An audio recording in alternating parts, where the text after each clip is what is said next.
What's up, everybody, and welcome back to the channel. Today I'm turning scrap wood into something straight out of Wonderland. It's a fantasy style crack dresser bandsaw box with drawers that bend reality. It's a really fun build and it gets you in some serious bandsaw practice. There's a lot to cover on this one, so let's jump down that rabbit hole and get into the video.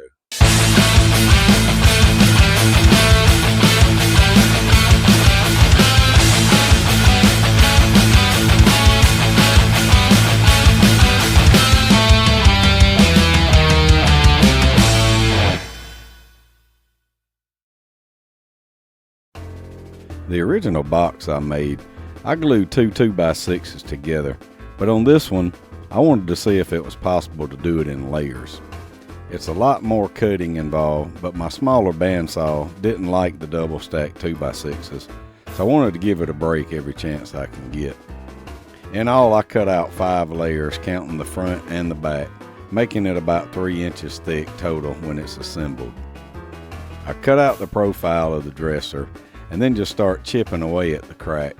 The little pieces will drop down in the blade path if you aren't careful, so be sure to take your time. The legs should be cut off of 3 of the panels before assembly, but I find it a lot harder to glue up that way. So on this one, I glued all of the panels together except for the back layer. Later in the video, I'll show you how to remove that centerpiece between the legs using a jigsaw. Also, what it looks like if you remove it before glue up.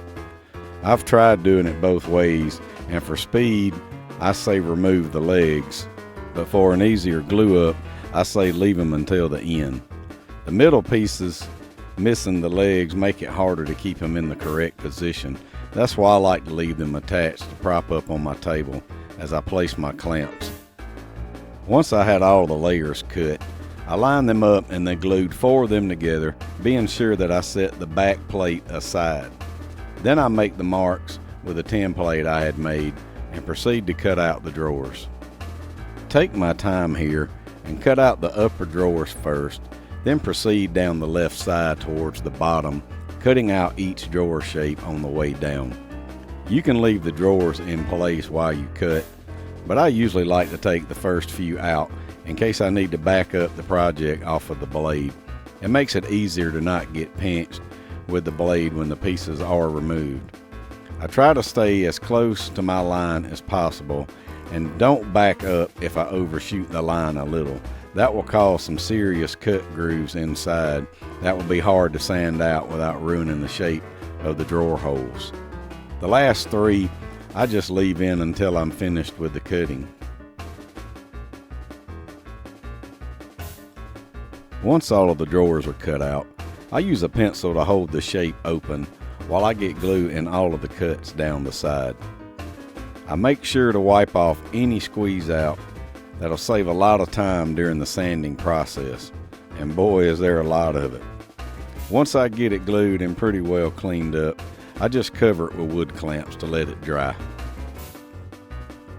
While the glue dries, I set my fence on the bandsaw to 1/4 of an inch and then cut off the front and back of the drawers, making sure to keep them in the correct order for faster reassembly. Be mindful which way you make the cuts. It is very easy to get confused and cut the drawer upside down. I've personally not done it yet, but I have dropped several drawer faces and backs together at the same time, and it does take a few minutes to match them back up. I like to set them back in the template as they're cut, just for that reason, and it does help to keep them in order. With the front and back removed, I make about 1/4 of an inch mark around what will be the sides and bottoms of the drawers. Once I have them all marked, I proceed to cut them out. Again, be sure to keep them in order either by number or template or however you prefer to mark them, just to keep it as simple as possible to put back together later. Now with the insides that are removed from the drawers, you could make some wooden scoops from the cutoffs, but that's a whole nother video on its own. Maybe one day down the road, I'll show you how I do that as well. Now that the drawer hollows are cut out, I sand everything smooth on the oscillating sander. If you're planning to flock them, the sanding doesn't have to be too extreme inside the drawers, but I'm using a mineral oil based paste that I made to make the wood color really stand out. There's a lot of sanding involved, so I just strap in and do as much as possible before gluing up the drawer faces and backs. I use a few different grit sandpapers. The one on the machine is 80, and with the sanding block I take it all the way up to 220. You can't never really get it smooth enough, so I just sand until I can't stand sanding anymore, and then I sand it a little bit more after that. Using these maple plywood pieces really required a lot of sanding. I don't think I did that much when I glued two 2x6s together. But this channel is all about DIY, reclaiming wood, and using what you have on hand. I started out this way to save money on supplies while I'm experimenting with projects for the first time. Then I discovered the profit margin is a lot higher when you can build nice items out of things that people normally would throw away. With all my pieces matched up and lined up in the correct order, it's time to glue the drawer faces and backs into place. I like to work on one drawer at a time. This gives me better control and helps me to avoid making mistakes. I apply a thin, even layer of wood glue to the surfaces, then gently press them together and secure them with a clamp. Now here's a tip. Don't over tighten the clamps.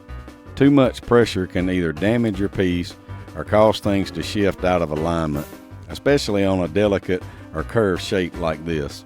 You want firm, even pressure, just enough to hold everything in place while the glue sits. If you see any glue squeeze out, take a damp cloth or small scraper and clean it up now. It's much easier to deal with while it's still wet than trying to sand it off later once it's dried. After that, I just set the drawers aside and let them dry completely.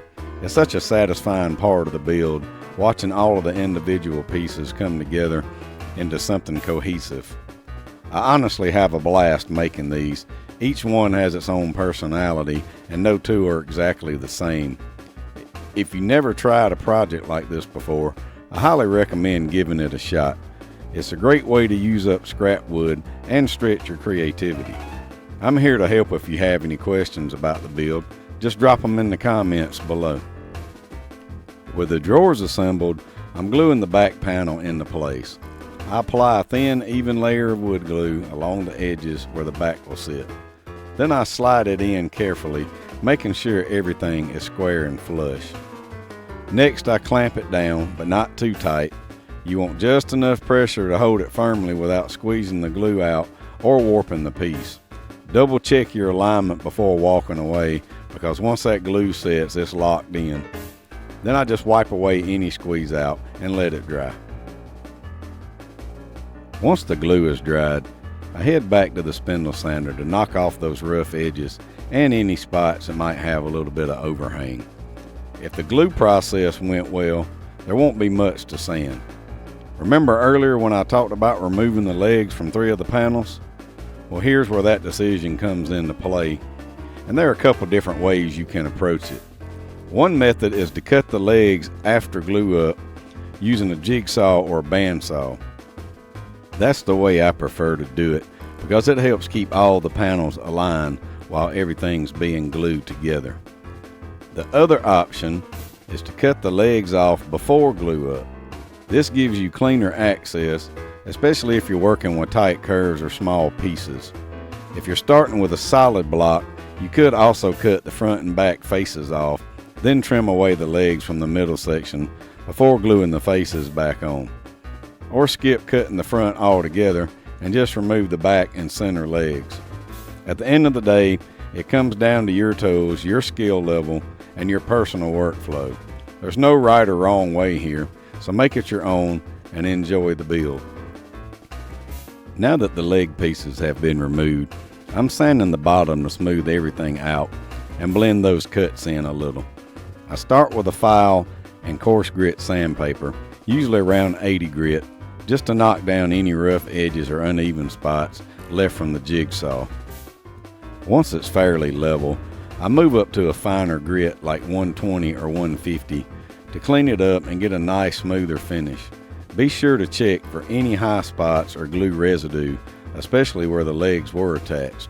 A sanding block works great here for staying flat, but a power sander can speed things up too. Just be careful not to round over the edges unless that's part of your original design. The goal is a flush, even surface that looks like the legs were never even there. With all of the pieces glued and the rough shaping done, it's time for final sanding and fitting the drawers. I start by giving the entire piece a once over with 120 grit sandpaper, then work my way up to 220 for a smooth finish. Make sure to hit every surface, especially the edges and the curves, to remove any sharp spots, glue residue, or just any rough grain you might see. Don't over sand or your drawers will have big gaps around them. Next, I move on to fitting the drawers. Sometimes after glue up or sanding, things shift slightly, so I test each drawer one at a time. If it's too tight, I lightly sand the sides or bottom until it slides in cleanly without forcing it. You want a snug but smooth fit, tight enough that it doesn't wobble, but loose enough to open and close easily. This part takes a little patience, but it's totally worth it. A well-fitting drawer makes the whole piece feel polished and professional. Once everything's fitting just right, I do a final light sanding by hand, and we're ready for finish. Before painting the drawer faces, I like to tape off the sides and edges to keep everything clean and crisp. I'm using masking tape here. Just run it along the edges where the face meets the body of the drawer. Press it down firmly to prevent any paint bleeding underneath. This extra step saves a ton of cleanup later and gives you that nice professional looking finish. Once everything's masked off, we're ready to start painting the faces. For the drawer pulls, I'm using a scrap strip of wood measuring about 1/4 inch wide by 3/16 of an inch thick. It might not sound like much, but this size is perfect for small, lightweight drawers like these. Plus it adds just a little bit of clean, minimalist look that works great with the whimsical style of the box. I cut the strips down into equal lengths, 4 at 1.5 inches and 4 at 3/4 of an inch, depending on the drawer size. Then I lightly sand and round over the edges and the corners just to soften them up a bit and give them a finished feel. You can also bevel the end slightly or add a tiny chamfer if you want to give them a bit more style. It's a great way to get creative with even the smallest detail. And since they're made from the same scrap wood as the rest of the box, they really help tie the whole project together visually. Each one is totally unique, and that's the beauty of building something by hand. I had a few different color ideas in mind for this build, but then someone gave me this leftover seafoam green paint, and honestly, as soon as I saw it, I knew it was the one. It's got this perfect mix of soft and bold. It's common but playful, which fits the whimsical Alice in Wonderland vibe of the dresser perfectly. Plus, there's something fun about using a color you didn't plan on. It pushes you out of your usual routine and adds an element of surprise to the build. Before painting, I made sure to give everything a final cleaning and wipe off any dust that may have been left behind. Then I started brushing on the green, covering the entire inside of the body, including all the curves and the edges. I took my time to make sure the paint flowed into all the cracks and contours, but without pooling or getting drippy. Once the inside was coated, I moved on to the outside. I know most people skip painting the interior, but I think it just makes a huge difference. Painting the inside ties the whole piece together and gives it a finished, intentional look, especially on a build like this where the drawers are going to be opened and closed a lot and exposed at the crack. It took a couple coats to get full coverage, but this color really brought the dresser to life. It's fresh, fun, and it adds just the right amount of pop without overpowering the design. Sometimes the best detail is the one you didn't plan for. The color turned out great and really looks good out from under the LED lights in my shop. With the body now finished, I move on to the drawer faces. I wanted them to pop just a bit, so I use the same seafoam green to keep it cohesive, but the smooth flat surface really lets the color stand out. I had already taped off the sides to keep things clean, so I used a small brush to apply a thin, even coat, starting from the center and working my way out to avoid drips around the edges. 2 coats was all it took, and the color really brought the whole piece together. Now it's time to glue on the drawer pulls. I like to keep things simple here, so I start by eyeballing each pull right in the center of the drawer face. You can use a ruler if you want, but honestly for this project, a quick visual check works just fine and keeps the process flowing.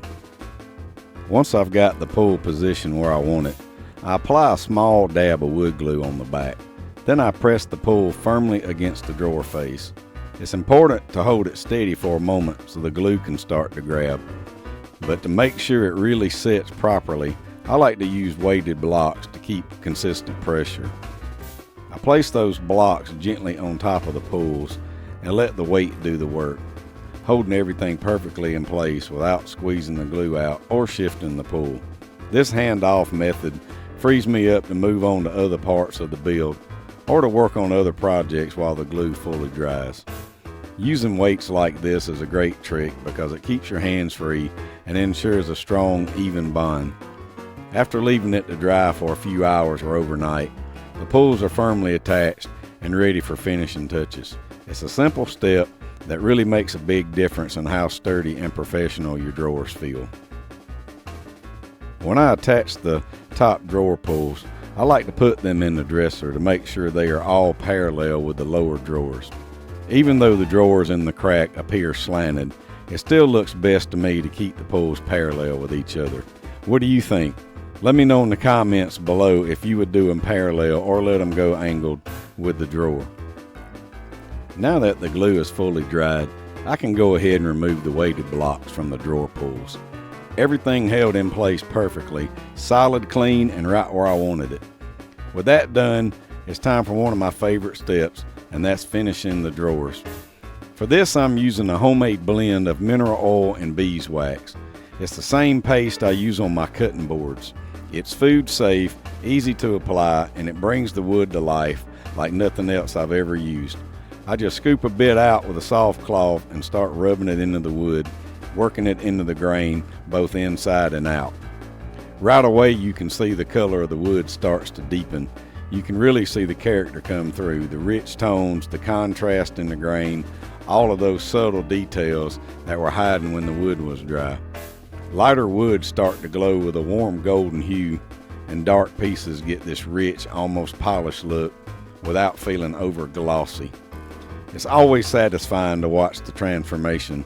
This paste not only looks amazing, but it also helps protect the drawers from moisture and wear over time. After letting it soak for a bit, I'll come back and buff it out to a smooth satin finish. Simple, natural, and the perfect final touch for a handmade project like this. Now moving on to the lower, larger drawers.